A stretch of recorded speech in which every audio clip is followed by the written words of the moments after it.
अनिवार्य तत्वों की अपर्याप्तता के लक्षण। अनिवार्य तत्वों की सीमित आपूर्ति होने पर पादपों में वृद्धि अवरुद्ध हो जाएगी। नेचुरल सी बात है ना, जैसे तुम्हें खाने को यदि 2-4 दिन खाना ना मिले तो तुम्हारी हालत कैसे हो जाएगी। यू बिलीव दैट ना, कि भाई बहुत बुरी हालत हो जाएगी, हम ढंग से सो नहीं पाएंगे, हम अच्छे से खेल कूद नहीं पाएंगे, हम अपना पढ़ाई नहीं कर पाएंगे, हमारी एक्टिविटीज़ जो हैं सारी जाम लग जाएगा उन पे। तो वैसे ही यदि प्लांट्स के जो एसेंशियल जो एलिमेंट्स हैं, यदि वो उनको ना मिले ऑन टाइम, तो क्या होगा, उनकी वृद्धि अवरुद्ध होगी, डेफिनेटली होगी। अनिवार्य तत्वों की वह सांद्रता जिसमें कम होने पर, ये डेफिनेशन इंपॉर्टेंट है, देख लो क्या है। अनिवार्य तत्वों की वह सांद्रता यानी कि वो कॉन्सेंट्रेशन किसकी, एक एसेंशियल एलिमेंट्स की, जिससे कम होने पर, जो कम हो जाए, ठीक है, मान लो कि ये अनिवार्यता है एलिमेंट की और ये इससे इतनी कम चली जाए, इतनी हो जाए, तो पादप की वृद्धि अवरुद्ध होगी, डेफिनेटली होगी, और ये क्रांतिक सांद्रता कहलाती है। क्रांतिक सांद्रता यानी कि देखो अपन जैसे तुमने देखा होता है ना, जैसे कि कोई चीज़ अपनी बात मनवानी होती है, जैसे अपन पेरेंट्स से ही बात कर लें, पेरेंट्स को अपनी कोई बात मनवानी होती है तो हम खाना पीना छोड़ देते हैं, है ना, हम अनशन पे चले जाते हैं कि हमने खाना नहीं खाना, हम मर जाएंगे, हम ऐसा कर लेंगे। बहुत गलत बात है बच्चों, ये नहीं करना चाहिए, ठीक है। जब तुम पेरेंट्स बन जाओगे, जब तुम्हें रियलाइज़ हो जाएगा कि हमें ऐसा नहीं करना चाहिए था, तो अभी से मैं सिखा रही हूँ ये चीज़ कि अपने पेरेंट्स यदि कोई चीज़ नहीं कर रहे हैं तो हो सकता है उसके पहले पीछे बेसिक रीज़न ढूंढो कि ये रीज़न है। यदि तुम उसको फुलफ़िल कर पाते हो, वो उनकी जो अभिलाषाएं हैं तुमसे लेकर के, तुम्हें लेकर के, यदि तुम उसको कहीं ना कहीं फुलफ़िल कर पा रहे हो तो वो जस्टिफाई हो सकती है। बट यदि तुम उनके बिल्कुल ही एंटी जा रहे हो तो हो सकता है ये तुम्हारे लिए भविष्य में गलत हो। So firstly you think about it, your parents, है ना, एंड योर डिज़ायर्स ऑल्सो। फिर उसके बाद में वो एक्टिविटी लेकर के आओ कि हाँ हमें ये बात मनवानी है। क्यों मनवानी है, उसके लिए भी उनको रीज़न दो कि पापा मम्मा मेरे को ये ऐसे करना है क्योंकि मेरे को ऐसे जाना है, इसके पीछे ये लॉजिक है। आप बताओ कि आप मना क्यों कर रहे हो, आपके पीछे का क्या लॉजिक है, यदि तुम्हें बात समझ में नहीं आती। एनीवेज लीव दिस टॉपिक, अभी अपन इस पे आते हैं। तो क्रांतिक में क्यों बोल रही हूँ, क्योंकि हमारे अंदर एक क्रांतिकारी आ जाता है, हमें अपनी बात मनवानी है, हमें अपनी बात मनवानी है, हम ये लेकर के रहेंगे, हम यहाँ जा कर के रहेंगे। तो वैसे ही ये क्रांतिक सांद्रता कैसे होगी, जब जो उनको चाहिए वो चीज़ पूरी ना हो, तो इसके लिए क्या होगा, वो क्रांतिकारी बन जाए। क्रांतिकारी नहीं बोलूँगी, देखो वो बहुत रिस्पेक्टेड चीज़ है, रिस्पेक्टेड पर्सन है, तो उनके लिए नहीं बोल रही, लेकिन हाँ हम क्या होगा, यहाँ पर हमें पास चीज़ें नहीं मिल रही तो हम अनशन कर देंगे। तो वैसे ही अनिवार्य तत्वों की वह सांद्रता जिसके कम होने पर प्लांट की वृद्धि अवरुद्ध हो जाए, ऐसी सांद्रता क्या कहलाएगी, क्रांतिक सांद्रता कहलाएगी। इसलिए क्रांतिक सांद्रता के कम होने पर तत्व भिन्न हो जाते हैं। आई बात समझ में? आज प्रत्येक तत्व की पौधों में एक या अधिक विशेष संरचनात्मक व कार्यात्मक भूमिका होती है, जैसा कि हम ऑलरेडी पार्ट 2 में पढ़ चुके हैं। अतः उक्त तत्व की कमी से पादपों में कुछ आकारिकीय बदलाव भी आते हैं। डेफिनेटली आएंगे ना, जैसे कि मान लो कि मुझे अभी 2-4 दिन खाना ना दे तो मेरा मुंह यूँ हो जाएगा ना, बिल्कुल यूँ भी हो सकता है ना, मेरी आंखें बाहर भी आ सकती है, मेरे हाथ पैर ऐसे लूज भी हो सकते हैं, कुछ भी हो सकता है। यदि आप में कोई भी एलिमेंट कम हो जाएगा, जैसे विटामिन की कमी होने से, है ना, बहुत सारी चीज़ें हो जाती है। तो वैसे ही प्लांट्स भी तो है ना, हम इनको उसमें तो मांगते हैं, भाई लिविंग ही तो है ये भी, तो इनमें भी तो कुछ ना कुछ आकारिकीय प्रभाव आएंगे, देखने को मिलेंगे हमें दुष्प्रभाव। ये आकारिकीय बदलाव तत्व की अपर्याप्तता को दर्शाते हैं, जिसे अपर्याप्तता संबंधी लक्षण भी कहते हैं। जैसे कभी कभी तुमने देखा होगा प्लांट की पत्ती जो एकदम ग्रीन होती है वो कभी कभी येलोइश हो जाती है, पहली बार। कभी कभी इनमें ऐसे से धब्बे पड़ जाते हैं, पैचेस आ जाते हैं, कभी कभी इनमें एक वाइट कलर की परत भी आ जाती है। तो ये क्या होता है, ये हमको बताते हैं कि हमारे अंदर ऐसी कमी हो रही है, क्योंकि बोल नहीं पाते ना, तो ये हमें इस तरीके से लक्षणों के द्वारा समझाते हैं कि मैं मर रहा हूँ, मुझे इस चीज़ की कमी हो रही है। अपर्याप्तता लक्षण तत्व के अनुसार भिन्न भिन्न होते हैं और पौधों में इस तत्व की आपूर्ति कराने पर ये लक्षण विलुप्त भी हो जाते हैं। जैसे ही तुम्हें खाना मिलेगा तुम वापस से एक्टिव हो जाओगे और अपनी बात मन गई है ना, ऐसा करते हैं अपन, खूब दबा के खाना खाते हैं। मम्मी कहती है बेटा आज मैंने तेरे पसंद को खाना बनाया है ना, क्योंकि तुम्हारी बात भी फुलफिल हो जाती है, मम्मी पापा भी खुश हो जाते हैं। वैसे ही जब प्लांट को अपने तत्व मिल जाते हैं तो ये भी एक्टिव हो जाते हैं कि अब मैं आराम से एकदम ग्रीन होके दिखाऊंगा, फोटोसिंथेसिस अच्छा हो रहा है, मेरे अंदर रेस्पिरेशन बहुत अच्छा हो रहा है, मैं भी तुम्हें अच्छे से प्रोडक्ट दूंगा। आई बात समझ में? नेक्स्ट, यदि यह कमी बनी रहे तो अंततः पादप की मृत्यु हो जाती है, जैसा कि अभी हमने बात कर ली है। पादपों के भाग जो अपर्याप्तता के लक्षण दर्शाते हैं उक्त तत्व की गतिशीलता पर भी निर्भर करते हैं। ये बिल्कुल बात सही है कि भाई देखो, एक बात बताओ, जैसे मान लो एलिमेंट यहाँ पड़ा हुआ है, ये एलिमेंट, ये तो इलेक्ट्रॉन हो गया, एलिमेंट यहाँ पड़ा हुआ है, अब ये एलिमेंट यहाँ पौधों में जा ही नहीं पा रहा है, ये एलिमेंट इस पौधे में उस पार्ट में पहुंच ही नहीं पा रहा है, तो गतिशीलता पे भी होगा। ध्यान हो तो तुम्हें अपने 11th क्लास के 11th चैप्टर में मैंने तुम्हें 2 तरह के पाथवे पढ़ाए थे, एक था एपोप्लास्टिक और एक था सिम्प्लास्टिक, है ना।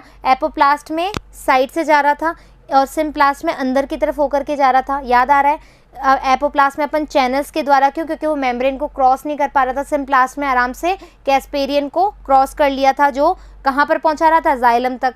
ये कहानी तब तुम्हें समझ में आएगी जब तुम प्रीवियस वीडियो अच्छे से पढ़ चुके होंगे। आई बात समझ में? तो पादप जहाँ तत्व सक्रियता से गतिशील रहते हैं तथा तरुण विकासशील ऊतकों में निर्यातित होते हैं, यहाँ अपर्याप्तता के लक्षण पुराने ऊतकों से पहले ही प्रकट हो जाते हैं। ये बात बिल्कुल सही है भाई, पुराने वाले के पास तो था जितना उसने अपनी ज़िंदगी जी ली, नए वालों के पास कमी आएगी तो वो तो पहले ही अपनी बात बोल देंगे, तो भैया हमसे तो ना हो पाए। देखो जैसे होता है ना, बड़े बुजुर्ग और हम में जो एक गैप होता है, वो क्या कहते हैं, हम लोग क्या एक मतलब हम लोग है ना हर चीज़ के लिए ऐसे रहते हैं, लालायित रहते हैं कि हमें ऐसा चाहिए तो चाहिए। बड़े लोग जब हम भी बड़े हो जाते हैं, हम भी उन गिनती में आ ही जाएंगे एक समय बाद में, लेकिन जो हमारे बड़े होते हैं वो सोचते हैं कि ठीक है हम मैनेज कर लेंगे, है ना। लेकिन वो पेरेंट्स रात दिन आपके लिए लगे रहते हैं कि हमारे बच्चों को इस चीज़ का अभाव ना हो, इस चीज़ की कमी ना हो, मेरे बच्चे ये ना कहें कि पापा मम्मा आप हमारे लिए ना कर पाएँ। तो बच्चों वो भी उतना ही ज़्यादा तुम्हारे लिए डेडिकेटेड होते हैं जितना तुम्हें भी उनके लिए होना चाहिए। Is that clear?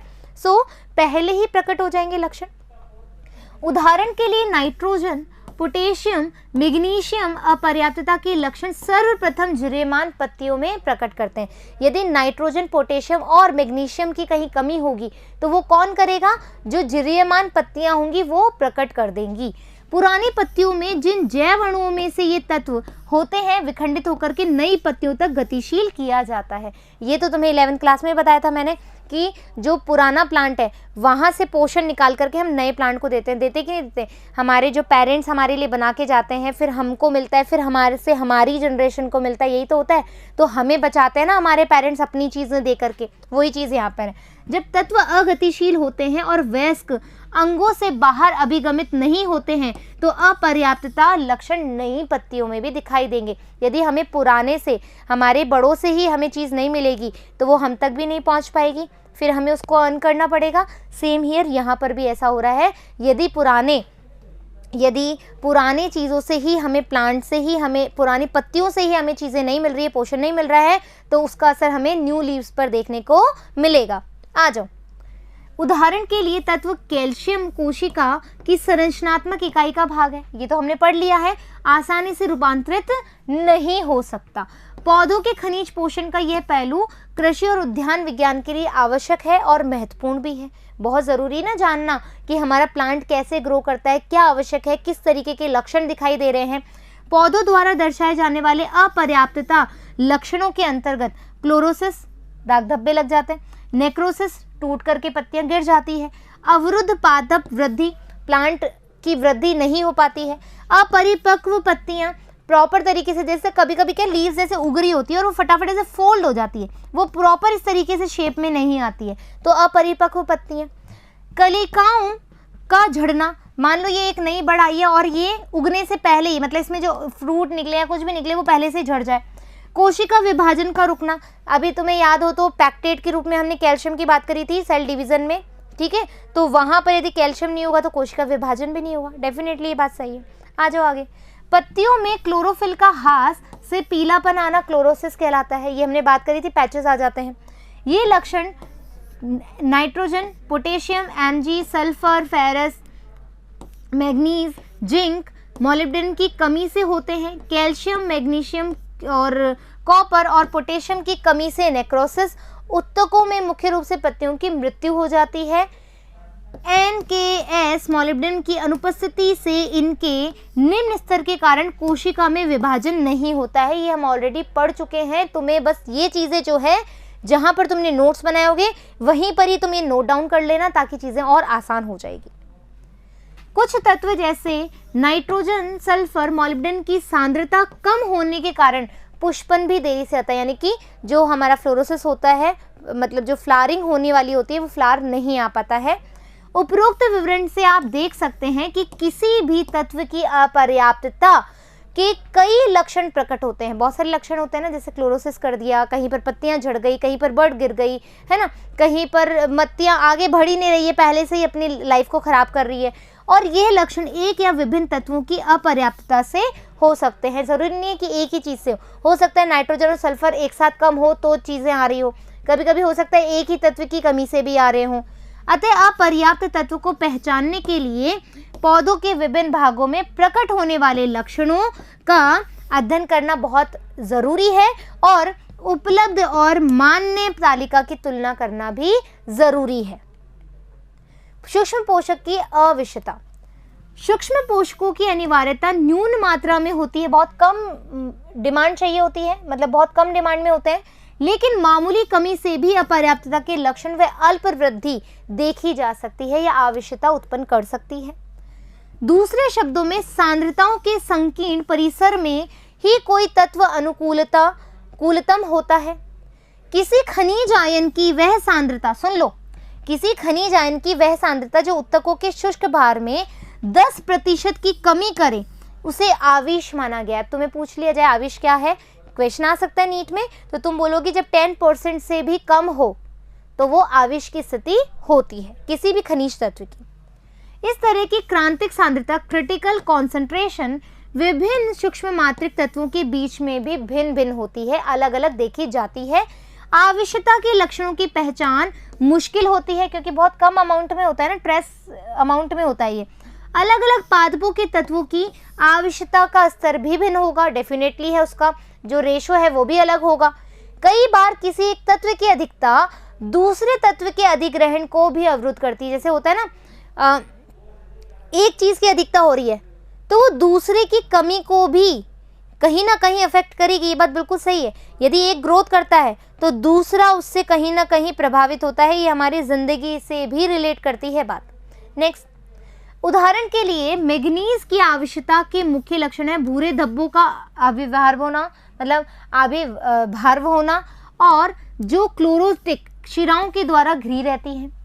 ये जानना अनिवार्य है कि लौह और मैग्नीशियम के साथ मैग्नीज का अंतःग्रहण और मैग्नीशियम के साथ एंजाइम में जुड़ने के लिए प्रतियोगिता करता रहता है। यानी कि जो लौह और मैग्नीशियम है उसके साथ जो मैग्नीज है बच्चों, वो भी क्या करता है कि मैं एक मतलब एंजाइम के साथ में मैं भी जुड़ूंगा, उसको लगता है कि मैं भी जुड़ूंगा, तो कहीं ना कहीं स्तर में चेंज आएगा और स्तर में चेंज आएगा तो कमी भी और लक्षण भी देखने को मिलेंगे।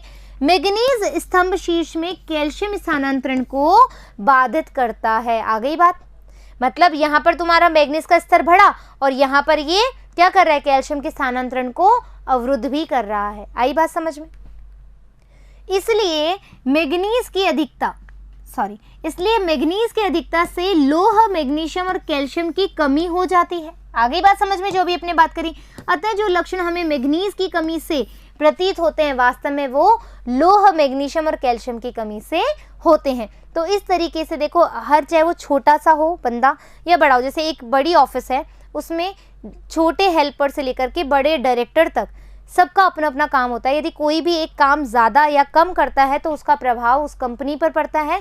यहाँ पर भी सेम यही है कि यदि एक प्लांट में बहुत सारे एलिमेंट्स हैं, चाहे वो सूक्ष्म मात्रा में हो चाहे वो वृहत मात्रा में हो, एक दूसरे से ज़रूर प्रभावित होते हैं और वो प्रभाव कहाँ देखने को मिलता है, उस प्लांट की ग्रोथ पर। आशा करती हूँ कि ये पार्ट भी बहुत अच्छे समझ में आएगा। फिर मिलेंगे नेक्स्ट पार्ट के साथ, जब तक धन्यवाद।